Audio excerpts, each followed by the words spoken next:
체벌은 언제 당해도 아프고 고통스럽지만 이게 극대화되는 건 야자 때가 아닌가 싶어요. 수업 시간에 교과서 안 챙겼다거나 선생님이 내준 문제 못 풀었다거나 이런 것들 다 그냥 잠시 혼나고 들어오면 끝나는 문제들이에요. 게다가 혼자만 혼나는 것도 아니잖아요. 그런데 야자의 경우엔 상황이 많이 달랐는데요. 야자 때 체벌은 반 전체가 끌려나가는 단체 체벌이거나 혼자만 끌려나가거나 했는데요. 단체 체벌은 시간이 좀 걸리긴 해도 대충 묻어갈 수 있어서 별 상관없지만 혼자만 걸려서 혼나는 경우엔 정말로 창피했었어요. 당연하겠지만 야자 감독 선생님은 복도에서 이리저리 돌아다니시다가 교실에 거슬리는 애가 있으면 불러내시잖아요. 옛날에는 괜히 복도의 창문을 두들겨서 돌아보는 사람이 있으면 불러낸 경우도 있었다지만 그래도 제가 학교 다닐 적에는 그렇게까지 유도신문을 하지는 않았었어요. 더 정확히 말하면 굳이 그럴 필요는 없었다가 더 맞는 말이겠죠. 선생님들은 야자하는 학생들 중에 공부 안 하는 애들을 불러내는 게 아니라 공부 안 한다고 생각되는 애들을 불러다가 체벌을 하시는 거니까요. 그러니까 이런 거예요. 굳이 학생들 관심을 유도하지는 않지만 저기 누군가가 책상을 안 보고 다른 곳 보고 있는 것 같다. 일단 불러내셨어요. 저기 앉아있는 애가 책상을 보고 있는데 눈동자는 다른 곳을 보고 있는 것 같다. 복도에서 창가에 앉은 애 눈동자 굴러가는 걸 어떻게 보셨는지는 알 수 없었지만 하여간에 선생님이 그렇게 느끼셨다면 일단 불러내세요. 그리고 복도에서 정말로 너 왜 눈동자 고정 제대로 안 하냐고 그러세요. 이런 상황일 때 그냥 빨리 죄송하다 그러고 선생님 시키는 대로 자세 잡는 게 제일 좋았어요. 야자 시간에 굳이 복도로 불러냈다는 건 말로만 혼내고 말 생각이 아니라는 증거니까요. 이때는 그냥 논리적인 생각 같은 건 아예 하지 말아야 해요. 그냥 쉬는 시간에 윤리가 정신 나갔더라. 같은 뒷담이나 좀 까고 말아야 한단 말이에요. 그런데 솔직히 여러분도 생각해보세요. 야자 시간에 교과서를 봤던 허공을 보며 멍을 때렸던 선생님께 눈동자 위치로 체벌당할 위기에 처했다고 생각하면 억울하지 않을 리가 없잖아요.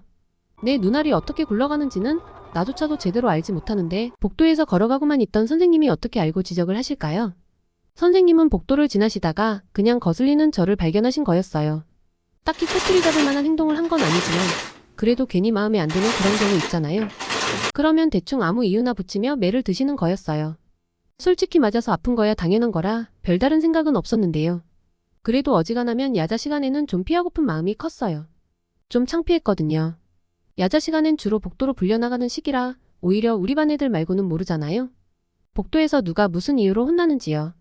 그래도 창피한 걸로 따지면 야자 시간에 복도에서 혼나는 게 더 심했던 것 같아요. 복도에서 혼날 적에는 소소하게 손바닥이나 이런 부위를 혼내지 않으셨어요. 일단 몽둥이부터가 두툼한 것이 손바닥에 맞았다가는 뼈가 부러질 것 같은 느낌이었죠. 딱 그런 느낌의 몽둥이들을 주로 들고 다니셨어요. 아니면 누가 봐도 한 대 맞으면 아파 보이는 마개조된 물건의 몽둥이를 사용하시던가요. 그러니 체벌을 할 적엔 학생 입장에서도 제일 안전할 것 같은 부위에다 하셨어요. 자세는 당연히 벽을 짚고 서던가 바닥에 엎드려 뻗치는 거였고요. 한 대 맞으면 둔탁한 소리가 나든 날카롭게 핥히는 소리가 나든 복도엔 그 소리만 날 정도로 울렸어요. 뭐 꼭 그 정도가 아니라고 하더라도 충분히 다른 반에서도 그 소리를 들을 정도는 되었어요. 이게 교실에서 저런 소리가 들릴 적에는 또 누가 혼나나 보다 하는 정도지만 복도에 끌려나가는 당사자가 되어서는 기분이 확 달라져요. 저때 역지사지가 좀 되었다면 기분이 좀 나아질까 모르지만 몇 번이나 끌려나가 봐도 저 상황에서 나한테 신경 쓰는 사람은 아무도 없을 거라는 류의 역지사지는 불가능에 가까웠어요. 이것도 자주 불려나가다 보면 적응이 되는 애들도 있다지만 당해본 당사자로서 말해보자면 자주 불려나간다고 내성이 생기지는 않았어요. 대부분 한번 복도에서 혼나고 들어오는 애들 상태 보면 얼굴이 빨개져서 들어오는데 아닌 애들은 어차피 다른 사람은 보이지도 않는데 뭔 상관이냐고 하는데요. 이게 논리적으로는 맞는 말인데 막상 끌려나가 보면 꼭 그렇지만은 않았어요. 그렇다고 선생님들이 일부러 그런 상황을 유도하느냐 하면 그러지는 않았어요. 대부분의 선생님들은 마음에 안 드는 애들을 불러내 혼내키고 다시 감독을 하시거든요. 그리고 선생님들도 어지간하면 복도를 돌아다니지도 않으셨어요. 일단 교실들이 조용하면 선생님들도 감독하기 귀찮아 하시더라고요. 그리고 자율학습 감독이라는 게 꼭 교실을 조용히만 시키는 게 아니기도 했어요. 공부에 좀 열의가 있는 애들은 감독 선생님 봐가면서 모르는 문제를 물어보는 경우도 있거든요. 야자를 한다는 건 학원에 다니지 않는다는 말도 되었으니까요. 이런 애들이야 복도로 나가도 문제집을 들고 나가니까 선생님도 오해를 안 하세요.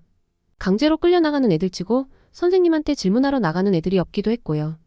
복도에서 가르쳐줄 때는 그렇게나 소곤소곤 소리도 안 나게 잘 가르쳐주는 선생님도 몽둥이를 들었을 적에는 그렇게나 티를 내시더라고요.